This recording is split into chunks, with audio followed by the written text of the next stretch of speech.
She told me my cousin was just helping her, just helping. But the late-night texts, the sudden whispers, the guilt in her eyes, they said otherwise. I didn't want to believe it. Not until I saw it myself, and trust me, that night changed everything. If you've ever trusted someone so deeply they made you blind, stay till the end. You'll understand why betrayal tastes better served as karma. Don't forget to like, share, and subscribe. This one's personal. Trust has a strange way of making you blind. When you love someone enough, you start believing everything they say without a single doubt, as if their words carry more truth than your own instincts. That's how it was for me. I trusted Alara completely. She wasn't just my wife. She was my calm after years of chaos. The kind of woman who made my mornings softer and my nights a little less heavy. We'd built this life together, simple, peaceful, filled with laughter that echoed through the walls of our home. I used to think that kind of love could never break. I used to think we were unshakable. My cousin Ronan was like the brother I never had. We'd grown up together, scraped our knees on the same pavements, shared secrets we never told anyone else. He was always around, funny, dependable, the kind of guy you'd trust with your life. So when he started visiting more often, I never thought twice about it. He'd come over, joke around with Alara, fix small things around the house, talk sports with me. It felt natural, family helping family. I remember one night vividly. We were having dinner together, the three of us. Alara laughed at one of his stories, and for a second I noticed how her eyes lingered on him just a moment too long. It was small, barely noticeable. I told myself I was imagining things. After all, love isn't supposed to come with suspicion, right? You don't want to see the cracks forming in something you've built with your whole heart. So, I looked away, smiled, and poured us all another drink. Days passed, and Ronan kept showing up, sometimes when I wasn't even home. Alara said he was helping her with something, some home project she wanted to surprise me with. I laughed it off. She'd always been thoughtful like that. Why question a good thing? Still, a part of me began to feel a quiet unease, the kind you can't explain but can't silence either. It was there in the pit of my stomach, whispering that something wasn't right. But I ignored it, because that's what trust does. It convinces you that love can't lie. It tells you to keep your faith even when the silence between two people starts to sound different. Looking back now, I realize how blind I was. Every smile, every touch, every moment I thought was ordinary. ... It was already turning into a memory I'd soon wish I could forget. At that time, though, I was just a man proud of the life he'd built, proud of the woman he loved, and the family he trusted. If someone had told me then that both of them would be the ones to tear that world apart, I would have laughed. Because in my mind, betrayal was something that happened to other people. Not to me. Not to us. It's strange how betrayal doesn't happen all at once. It seeps in quietly, like water through a crack in the wall, invisible at first, but slowly destroying everything underneath. I started noticing small things, harmless on their own, but together. They painted a picture I wasn't ready to see. Alara had started spending more time on her phone. She'd smile at the screen, type something quickly, and when I'd ask who it was, she'd say, "Just Ronan. He's helping me with the surprise I told you about." I'd nod and smile, trying not to sound curious. But the way she said his name, it wasn't the way you talk about family. It had a softness to it, an ease I couldn't quite explain. At first I told myself I was overthinking. Ronan was my cousin, my blood. He wouldn't do something like that. And Ella Roshid stood by me through every struggle. There was no way she'd betray that. But then, one evening, a friend of mine pulled me aside and said, "Lucian, I don't want to stir trouble, but your cousin's been spending a lot of time around your house lately. When you're not home?" I laughed it off, maybe a little too quickly. I told him Ronan was helping Alara with something personal. But when I got home that night, the laughter died inside me. I saw Ronan's car parked outside. Through the window, I could see Alara standing by the kitchen counter, smiling at something he said. They looked comfortable. Too comfortable. I waited before going in, trying to calm the storm rising inside me. When I walked through the door, they both turned like they'd been caught doing something. But nothing looked wrong. No evidence, no reason to accuse. just that strange, invisible distance between their words and their eyes. Ilara kissed me on the cheek, Ronan clapped me on the shoulder, and everything felt off, too rehearsed, too perfect. That night, when Ilara came to bed, I asked casually, "So what's the surprise you and Ronan are working on?" She smiled faintly and said, "You'll see soon. Just be patient." I forced a smile too, but inside something cracked. It wasn't jealousy, it was fear. Fear that I was losing something I couldn't even name yet. Trust, once questioned, doesn't come back whole. It's like glass. Even if you glue it back together, the cracks will always be there, catching the light, reminding you of where it broke. And that night, I knew whether I wanted to face it or not, something in my perfect world had started to break. The truth doesn't always shout. Sometimes it whispers until you can't ignore it anymore. And that's how it was for me. The days began to feel heavier, like each one carried a new secret I wasn't supposed to find. I started noticing patterns, little inconsistencies that didn't make sense, but always seemed to circle back to the same. Two names, Ilara and Ronan. She started dressing differently. Not that she hadn't always taken care of herself, but now there was something deliberate about it. New perfume, soft makeup, even when she said she was staying home. I'd compliment her, and she'd smile, not at me, though. Her eyes seemed to look past me, lost in some thought I wasn't part of. Ronan, on the other hand, became more distant with me, which was strange because he used to call almost every day. Now his calls came at odd hours, and sometimes when I picked up, I'd hear hesitation, like he was expecting someone else. One evening, I came home earlier than usual. I heard faint music playing in the living room, Ilara's playlist, the one she used for quiet nights. As I entered, she jumped slightly, her phone still in her hand. I smiled, asked who she was talking to. She said, "Just Ronan. He was helping me with something again." I nodded, pretending it didn't sting. But that sentence, "he was helping me," had started to sound like a shield she was hiding behind. A week later, we all had dinner together, the three of us, just like before. It should have felt normal, but it didn't. I remember how Ronan made a small joke, something harmless, and she laughed. Not a polite laugh, a deep, unguarded one. The kind she hadn't shared with me in months. And for a brief moment, our eyes met across the table. She stopped laughing immediately, her smile fading as if she'd realized what she'd just given away. That night, I lay awake replaying every word, every glance. I told myself I was being paranoid. But in my chest, the truth was already pounding, begging to be seen. I wanted proof, but more than that, I wanted to be wrong. I wanted to wake up and laugh at myself for even suspecting them. But the heart knows when something is wrong. It just takes the mind a little longer to catch up. And by then, it's usually too late. There's a moment in every betrayal when your heart goes silent before it shatters, when you already know the truth, but you're praying you're wrong. For me, that moment came on an ordinary afternoon. I'd finished work early, something I rarely did, and I thought it would be nice to surprise Ilara. I even picked up her favorite pastries on the way, the small kind of gesture I used to do just to see her smile. I had no idea that smile would be the last thing I'd ever want to see again. When I pulled up outside the house, Ronan's car was there.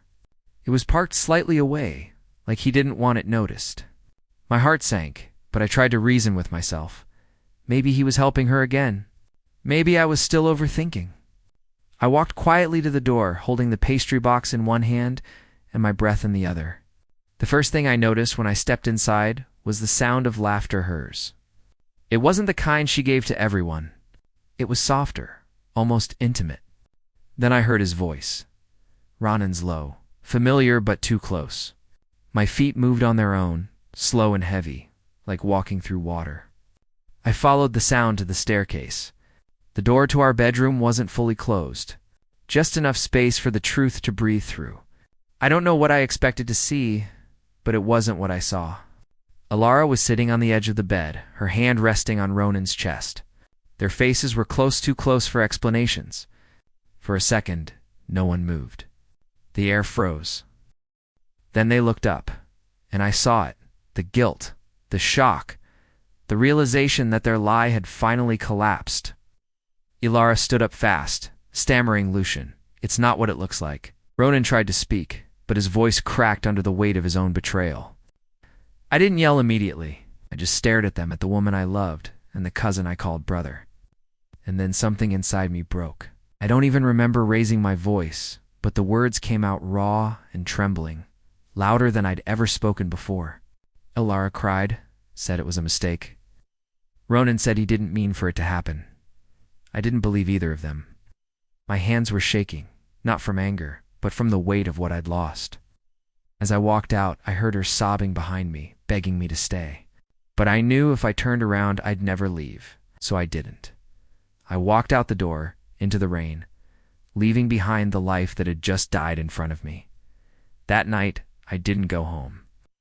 I just drove. No direction, no destination, just miles of silence and rain beating against the windshield. My phone wouldn't stop buzzing, Ilara, again and again. I didn't answer. What could she possibly say that would make it better? I'm sorry, it was a mistake. Words don't heal a betrayal that deep, but they only make the wound sting more. When I finally pulled over, it was past midnight. I sat there, staring at my reflection in the rearview mirror, a man I didn't recognize. My eyes looked hollow, like something had been scraped out from inside me. It's a strange kind of pain, the one that doesn't scream but eats you slowly. I wanted to cry, but nothing came. It was just emptiness, the kind that feels too heavy to carry, yet too real to escape. The next morning, I went back only to pack. Ilara was waiting at the door, eyes swollen, voice trembling. Lucian, please, listen to me. I didn't. I walked past her, the silence between us louder than any argument. She tried to touch my arm, and I flinched. That hurt her more than shouting ever could. It didn't mean anything, she said. And that was the worst part, because it meant everything to me. Ronan didn't show his face. Coward. My mother called later, said he'd left town for a while. He feels guilty, she told me. I almost laughed. Guilt is cheap. It's what people use when they don't want to face consequences. I didn't want apologies. I wanted peace, something pure enough to start over with. Days turned into weeks. The house was quiet, almost hauntingly so. Every room felt like a ghost, reminders of moments that used to mean love. I tried to fill the silence with work, with noise, with anything that didn't sound like her voice. But some nights, I'd still wake up thinking I heard her whisper my name. Then I'd remember she wasn't mine anymore. Slowly, I stopped checking my phone, stopped wondering if she'd call. Because healing isn't about forgetting the people who hurt you. It's about learning to live without needing them. I realized that pain doesn't define you unless you let it. And though I didn't know it yet, the quiet strength, the part of me that refused to break, would soon become the very thing that made karma find its way back to both of them. Time doesn't heal everything, it just teaches you how to live with the scars. For months, I lived in silence. I didn't post on social media, didn't answer messages, didn't show up at family gatherings. I just disappeared. I needed space not to forget them, but to remember myself. The version of me before the lies, before the heartbreak, before everything fell apart. I poured my energy into work. Projects I'd been putting off suddenly became my focus. I started running again, traveling, meeting people who didn't look at me with pity. Slowly, I began rebuilding. Each day felt like a small act of defiance, proof that they hadn't destroyed me. Ilara, meanwhile, tried to reach out at first. Long messages, late-night calls, then fewer, shorter ones. Eventually, none. I didn't block her. I wanted her to see that silence, to feel it the way I'd once felt hers. Ronan's downfall came quietly, like poetic justice. Word spread that he'd lost his job, something about trust issues, of all things. Funny how karma always finds the perfect irony. Family members whispered about him, the same ones who once called him charming. Now they just called him a disappointment.